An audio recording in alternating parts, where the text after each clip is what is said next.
இன்றைக்கி நம்ம வீடியோவில் கோதுமை ரவை கிச்சடி எப்படி செய்கிறதுன்னு பார்க்கலாம். அதற்கு தேவையான பொருட்கள்: கோதுமை ரவை 1 கப், வெங்காயம் 1, இஞ்சி, பச்சை மிளகாய், கேரட், பீன்ஸ், கருகாப்பில், மல்லித்தழை, தக்காளி 1.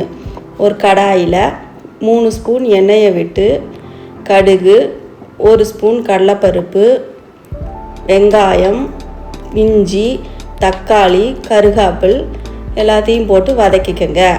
காய்கறி, கொத்தமல்லி தழை போட்டு நல்லா வதக்கி 1 டம்ளர் தண்ணியை ஊற்றி தேவையான அளவு உப்பை போட்டு மூடி வச்சுருங்க.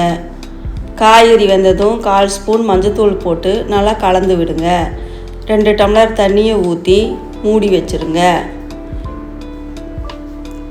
தண்ணி கொதித்ததும் எடுத்து வச்ச ரவையை கொட்டி நல்லா கிளறி விடுங்க. நல்லா கிளறி விட்டு மூடியை போட்டு மூடி வச்சுருங்க.